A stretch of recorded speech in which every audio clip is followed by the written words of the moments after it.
Welcome to Norfolk Perspectives. I'm Bob Batcher, and I'm here with Daryl Crittenden, the director of Okay, first of all, RPost, Repost, or Recreation Parks and Open Space? I just like saying Recreation Parks and Open Space. Repost sounds like you're possessing a car. I know it. Okay, Daryl, I got to ask you. I've been in meetings with you galore. My script here says you're going to tell me all about all the brand new stuff going on in RPost. I don't know anything about new stuff. Well, It's all about having fun, right? Yeah, it's about having fun. It's about playing more, getting out to play. You're never too old to play. But we do have some exciting new projects coming on board with the Ingleside Gymnasium, the Southside Aquatic Center, a TR Center, Therapeutic Recreation Center expansion. And we even have something for our staff that's been long overdue, a new maintenance building in our Forest Lawn Cemetery. So there are a lot of capital projects going on in Recreation Parks Open Space that I'm very excited about. You've got a master plan that you're kind of rolling out. Yes, we have a master plan that was adopted by the City Council and approved by the City Council. It's actually a guide for us for the next 20 to 30 years on park development, facility development, staffing, maintenance, the whole 9 yards. Okay, actually, when you've been on the show, I do tease you because you are all about having fun. It's and all yet it's about a lot fun. of work to have fun, isn't it? It's a lot of work to have fun. I mean, because the higher you move up the chain, there are a lot of things as far as financial procedures, personnel problems. And I started off my career as a high school football coach and PE teacher, and I still try to bring that enthusiasm to what I do now, because you're never too old, you're never too engrossed with some of the other areas not to have fun. And life is about having fun. You only have one life. Okay, so what you just told me, though, was you went full circle. You went from learning about how to play football from kids that didn't know how to play football and the win-loss to managing people toward a common goal called the touchdown, right? And actually, it's the same thing. It applies, football philosophy applies to life and work. You have to evaluate your team members just like you evaluate your staff. Know their strengths, know their weaknesses, what situations you can put them in, what situations you can't put them in, where's the best fit for them. And it's the same thing you do if you were actually the head coach of the Dallas Cowboys. You'd know what players could play tight end, who could play running back, who's the quarterback, what series of offense would you run, what type of defense would you run based on your personnel. It's the same thing you do at work. And the same thing that when the little girl comes home and says, "Mom, I want to play the violin at Lakewood," right? It's the same thing. So, okay, so you've been razzing me all these years about getting out of this chair and having fun, but it really is for my own good and not necessarily just my physical health. Yes, having fun actually is a state of mind. And what I mean by that is when you have fun, not only does it stimulate you mentally and actually emotionally, but physically as well. So to make yourself the total person, Bob, because you work hard, your mind's being stimulated at work, but you have to stimulate your body as well, and they fit together to make the perfect person. So what is the maintenance yard of the outdoor part got to do with all this fun? Well, actually, if you don't have well-maintained facilities, you can't recreate there. There we go. So it's obvious. I mean, your athletic fields, open space, grass has got to be mowed, athletic fields have to be manicured. So in order to provide those places for safe play. So there's that balancing that we have to do. That's right. We taped this earlier than it airs, and we had a council meeting last night, and there was a citizen that came up and talked about that balance. Yes. Behind investing in the kind of the physical, hard right. stuff, but keeping an eye on our future through the kids. That's right. Is that kind of a balancing act that you do all the time? Very much so. I mean, actually, when you talk about new park development or a new playground or a new rec center development, it's quality of life. And youth are our quality of life as well because they're our future. So it all ties in together. Okay, now we've talked a lot over the last several months about the new philosophy of neighbors building neighborhoods.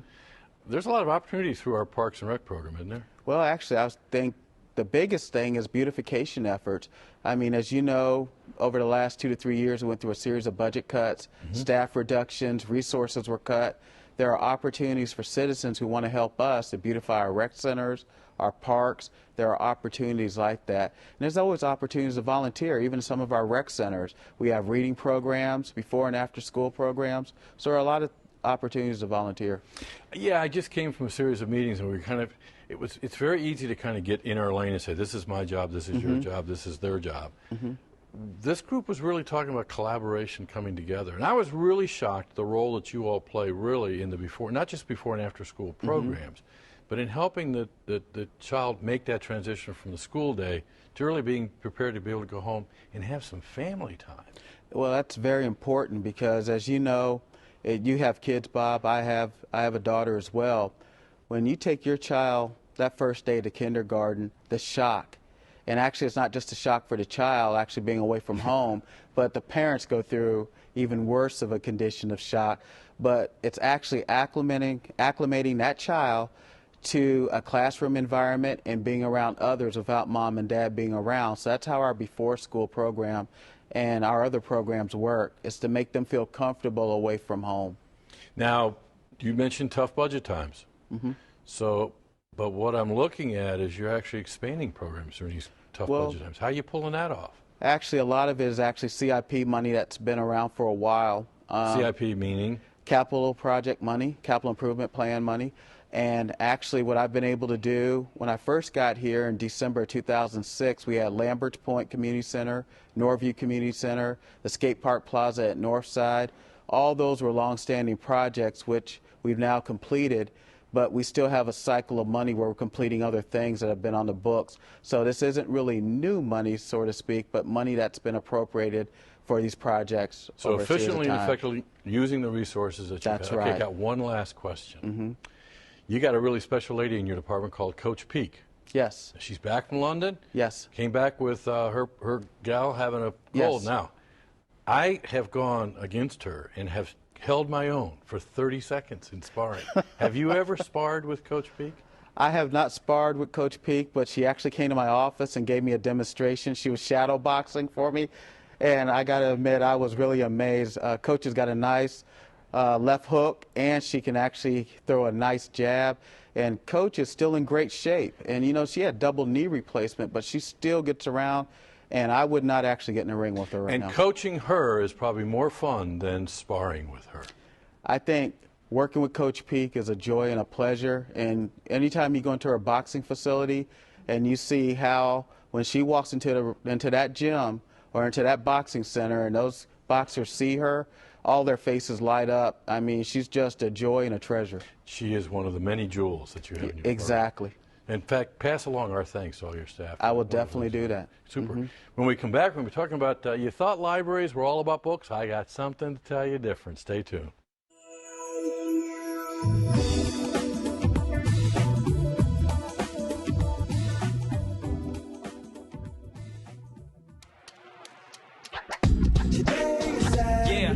Salad on Saturday, fruit on Friday, throw a ball Thursday.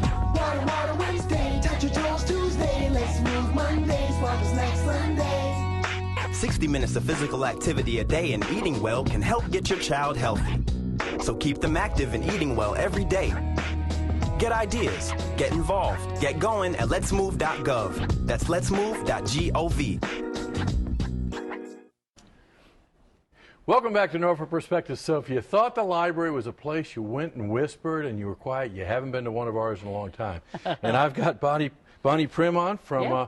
how's it going? Well, it's going very well, and I can't wait to go too. All right, now you're a friend of the library. I'm on the board of the Friends of the Norfolk Public Library. Okay, now well, we'll get about the board, but what do the Friends do? The Friends are the fundraising arm and the advocacy arm. Okay, and these are men and women from all over the city? Basically, they're ladies, Oh, and they're wonderful. They all, so many have jobs. So many have been librarians. One's a librarian at St. Patrick's. She's our board president. oh, okay. Yeah. Well, once a librarian, always a librarian. I think so. I think so. They're the happiest people I have ever seen. Now, the group, the organization, how can I say this? Especially now that you told me they're all women. The organization has been around for a very long time. A very long time, and Books and Brew is 10 years old this year. Okay. Now, it has become the talk of the town. Oh, good. Did you know that? Well, I know the martinis are good. I know, and I wanted to ask you about that because every time I've gotten ready for this, I get every year I have to ask this question because I guess there was some discussion that should we do it again or not. So, are there going to be martinis? They're definitely going to be martinis. Does anyone know John Tucker? Yeah. John Tucker's Big famous guy. for his 6'7", former head of Norfolk Academy, and When he retired, he became the consultant to create St. Patrick's. But what he's really known for are his martinis. Whoa. Now, okay, it amazed me that somebody would spend $18, $19 for a thing called a dirty martini. So are they going to be expensive? We're going to have $5 martinis. Excuse me? But they probably won't be in a glass this big. Okay, a plastic cup maybe. No, they're going to be in glass. Whoa. So you guys Yeah. are doing, this is upscale. Oh, he won't have them in plastic. Okay. We now- have to have glasses. Whoa, now the party is going to be when? It's going to be next Friday night, the 2nd, and it's early. It's like 6 p.m. to 8:30. So you can go home and do something else, but get the books you want, have the martini you need on Friday afternoon. Okay, now, now something tells me if the martinis are $5, then the books have to be really expensive. No, children's paperbacks. Wrong again, huh? Oh, I can't wait to tell you. Children's paperbacks are 50 cents. The books are $1 and $2 and $3. Wait a minute, are you sure you got that right? Yeah, What? yeah. $3? $3 at the ceiling. And CDs and DVDs, they're selling those too. Oh, so it's not just books? No, because as you know, a lot of books are e-books now, Yeah. and that's going to be coming up with the library, and you'll be hearing from the public library about that. All right. But these are just wonderful books. I donated 4 boxes of books before I even knew I was going to be on the board. So these are not necessarily books that are coming out of the library. They're books that people They're have coming donated. from the libraries, and they're coming from individuals in the community. Well, at that kind of price, they must be old books that nobody... Well, they're duplicates they can't use. Okay. You know, books. Some books get old, and we go back and want them. You Yeah. know, I bet you could find a few. I have a friend. Well, who's- I've gotten to the age where I start Yeah. reading a book and I said, did I read this already once before? I do that halfway in. Yeah. Me too. Then me you have to too. finish it, right? But she's going to go just to find her favorite authors. Okay. So, just like a library, you're going to be able to choose books Well, you know, the other thing... in order. When I'm not watching TV 48, every now and then I'll watch HGTV. And I heard there that decorators are using old library books and that, or Right. old books for Right. decorating the show, Well, just in case. I hope they're all watching and they come. That would be a good idea. Yeah, Friday night would be fun. We have Amy Farabee, who's going to be doing the music. You probably know, Ooh, yeah. know Ooh, her. yeah. Amy's, an institution. Really good. Wonderful. And East Beach Catering is going to do the food. Ooh. So your $20 in advance ticket is going to give you food and entertainment and first choice of books. That's the key. First choice. choice, yeah. Because the next day it opens up to the general public. Right, Saturday and Sunday at the Pretlow. And the brew is gone and the martinis Yeah, are gone. Yeah. It's just the book. We have to be careful. Yeah, I know. So the regular library hours then? Well, they're longer hours, Oh. right? There's 10 to 5. I'm looking at my cheat sheet on Saturday, Okay. the 3rd, and 1 to 5 on Sunday. And double check that cheat sheet about the price of books. That just seems Okay, so cheap. adult paperbacks. I don't know how adult they are. Ooh. Yeah. That's the library. $1 and $2. It's the library. And it's printed right there, so All it's got to be true. hardcovers, $2. Videos and audios, $2. Now, how much is the brew? The brew. Is there going to be beer there, too? Yeah, there's going to be beer and wine, Books and $4. Food is free, so to speak, comes with your ticket. Entertainment comes with your ticket. The books come with your ticket, but you buy them. Son of a gun. And if you've gotten so wrapped up in how great a deal this is, it's going Yeah. to be November 2nd from 6 to 8:30 at the Pretlow Library, Right. which is at the terminus of Granby. Exactly. Right there in Ocean Yeah, View. that lovely new library. Thanks for coming on and talking about Well, books thank and you. brew, martinis and CDs and everything else. You really are invited, Bob. Right. I'll be glad to be We'd there. love to see you. Love it. Thank Thank you. you. When we come back, we're going to be talking about holidays in the city, and it starts off with, guess what? A parade. Stay tuned.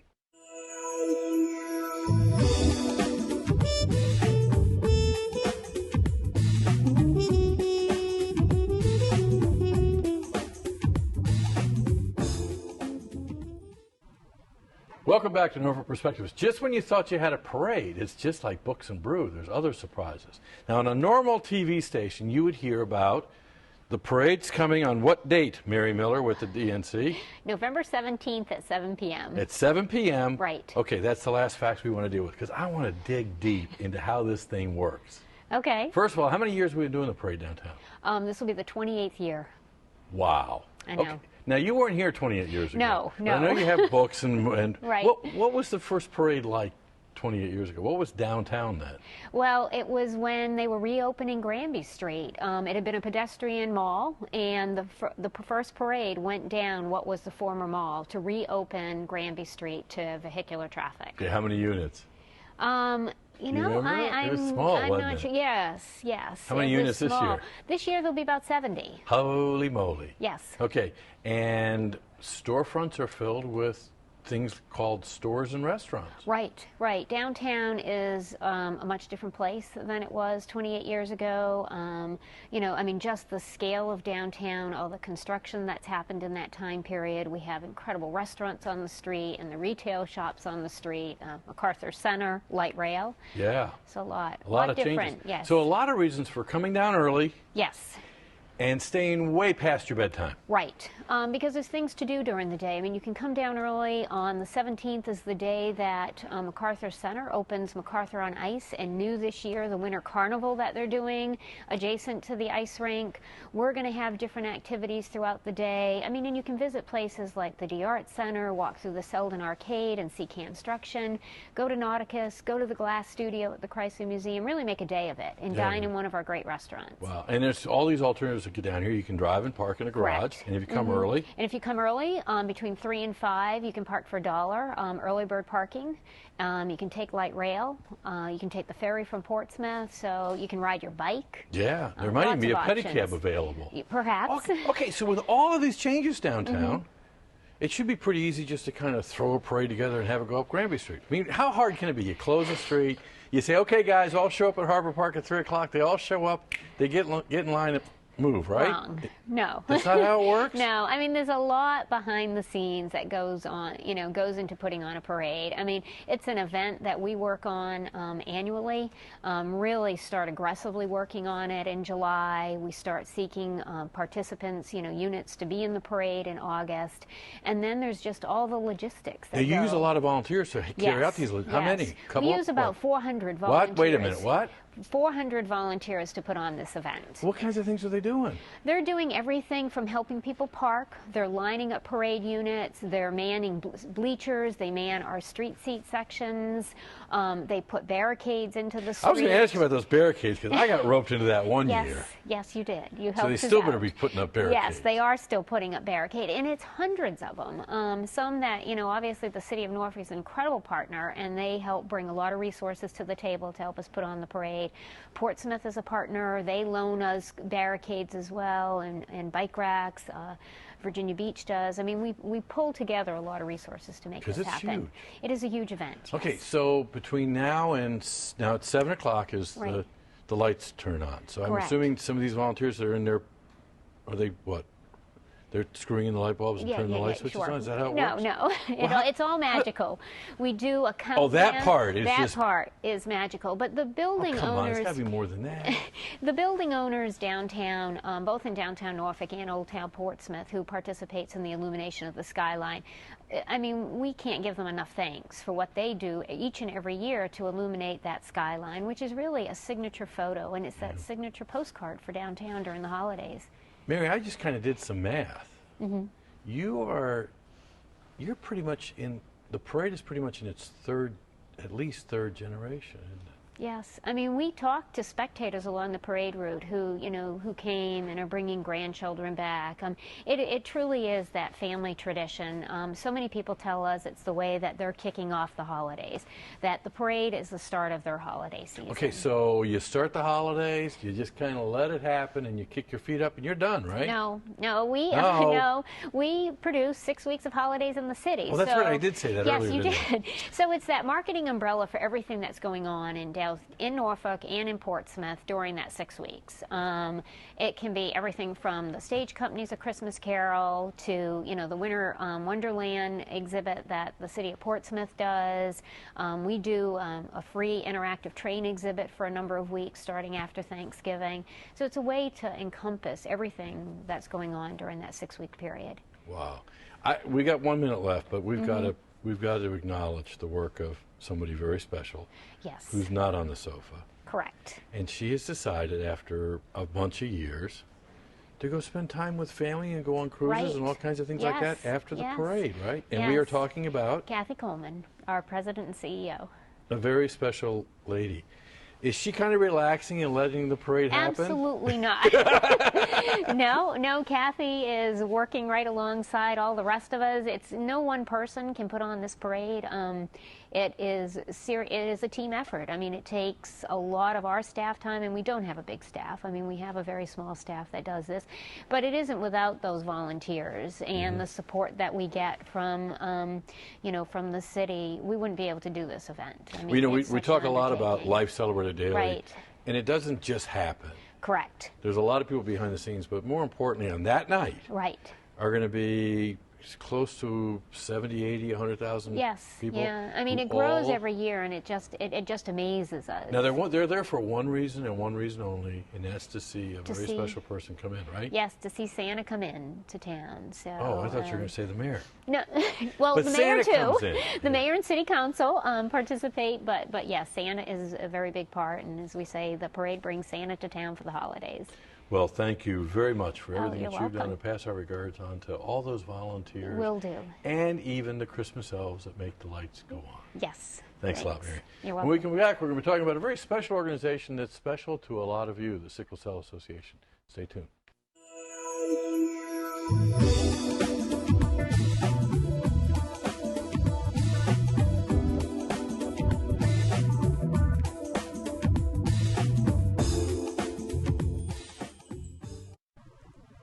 Welcome back to Norfolk Perspective. So we got a whole lot of stuff going on, but we have a really special event coming up on November 10th at 7 o'clock out at the ocean front. I got two really neat ladies to talk to about this. Judy Anderson, the Executive Director of Sickle Cell Association. How you doing? Just fine, thank you. And Lisa Cooper Lewis, a board member, Sickle Cell Association group, but more importantly, a grandma Yes, hi. who's getting ready to buy a new dress. Absolutely. Okay, let's talk. And I'm really torn because I could talk to you guys for hours about sickle cell, but we got to sell tickets. Absolutely. Right? Absolutely. Yes. So, and then give some fashion ideas. Judy, what's going on November 10th then? 40 years. We will be Wow. celebrating 40 years of service in the Hampton Roads area. It doesn't seem like I've been there 36 of those years, but don't tell everybody is. about that. Your mom brought you. Exactly. Okay. So we are realizing that 40 years we have been working towards helping families right here in the Hampton Roads area. Wow. Because sickle cell is, for a family member that has it, can be devastating, can be Yes. one heck of a journey, Yes. but it's not a journey that people really understand or appreciate, right? Exactly. Exactly. And something tells me, Lisa, that after you make the big decision about, because I gotta ask you, being a husband, I get these invitations that say black tie. Okay, so it's easy. Absolutely. Not for my wife. So what is the woman supposed to? What are you wearing? I have no idea yet. Excuse me? I have no idea, but I'll know by next week because I'm How going to long have you start known looking. about this? Well, actually, I was looking for something. You know, I want something fabulous because it's black tie. But I was hoping I'd lose a few pounds, but it's okay. I can't. That's okay. I didn't say that. But I will have something fabulous for the event. It's for You got something in mind? Because I mean, that's what the. It's going to be black. I do know it's going to be black. I just don't know exactly Judy, what are you yet. wearing? I think I might wear the red and black. The red represents the blood, you know, so persons will remember that we're dealing with sickle What cell. the event is really about. Exactly. Has your husband got his tux yet? He has his tux, yes. See, he's ready, right? He's all ready to go. And what color is that It's tux? black. There you It's go. black. See, 'cause it's Yes, black he's tie. ready. I joke about that, but while you're kind of trying to figure out, you've got two grandchildren. Yes, Noah and Gabriel. Tell me Yes. about them. My babies, they're 3 years old, and they No, both... no. They're not your babies. My babies. They're your grandbabies. They're my grandbabies, but they're my babies. Yeah, I know. Yeah, they're my babies. And they were diagnosed with sickle cell at birth. At birth? At birth, yes.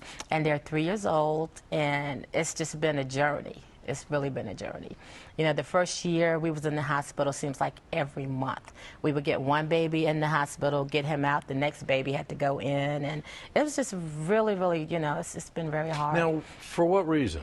I mean, mine had, you know, they called it colic, I think, and it was a nuisance. But this is far deeper than that. Yeah, see, with the sickle cell, they have pain crises, and the babies, their feet and their hands swell up, look like little sausages. I mean, they were little infants, and their fingers would swell, their joints and everything. And they can't really tell you what's going on. And They don't really understand it either. No, they can't tell you. It's horrible. Yeah, it's horrible to see them like that, but it's, ugh. Now, Judy, what causes that? The early years, the infection that, because the body doesn't make enough red blood cells, the severe anemia that these babies are And experiencing. some of the cells they're making are deformed. Deformed. They're a sickle shape. That's a that sickle says- shape, that crescent shape, and they're sticky on the end. They clump together, clotting in the blood vessel. So that's where the pain comes from, and that's a real problem throughout the lives of sickle cell patients. Well, in fact, as they get older, quite often there's joint issues. And Oh, yes. And organ damage, that's the real problem, the end stage of that, the organs that's affected. this is not something that can be cured. No. It can be treated. Well, we don't have a universal cure. Okay. I want to say, because there are some persons in our community who have had a bone marrow transplant, but you can count the number of persons on one hand who have had that bone marrow transplant, and that is something that parents, you know, and grandparents, because she's very much a part of that decision most of the time when they go in to talk to the doctors about that. We're ABC in Good Morning America with Robin Roberts is going through the old. She had a bone marrow transplant, but it really brought out the issue too of the lack of a donor base Yes. among African Americans, and the need for people to do something very simple called donate blood Exactly. and get into the registry, right? Right. And they don't even have to donate blood now. We just had A drive on Saturday. bone marrow drive. Wow. Last Saturday at our office, and we're here in Norfolk, and all they do is swab the mouth now. Technology has come Very a long simple. ways. Boy, that's a lot easier than it used to Yes. be. And it's a matter of helping your two that way. Absolutely, And the- absolutely. Because it used to be that somebody with sickle cell may not live very long. Right, We're starting to that's see right. that change too, right? Yes, they're living longer, and that is what is really having havoc in our medical community, as well as with the insurances, because now persons are living longer. The organs that are being damaged, of course, you know, as a person with any other chronic illness, having to go back and forth into the hospital, quite expensive. We've been putting the website in a way to get tickets, but it sounds simpler to buy a ticket than it is for her to find a dress. But it's for a Yes, great- yes. But it's for a great cost. Absolutely. I'm going to have to remind you, because Judy's already ready, November 10th. You got till 7 o'clock to I find that have to dress. find that dress, and I will find it. Okay. Do us a favor. Do her grandbaby's a baby and buy a ticket and a dress and go to the Black Tie Fair on November 10th. Thanks a lot. Thank you so much. We'd love to hear from you and let us know what's going on in your neighborhood, what you'd like to see on TV 48. But more importantly, what do you like to celebrate here in 2012? Give us a holler, 664-6510. And as usual, it's a wonderful time to be in Norfolk just because of you and you and you. Thank you.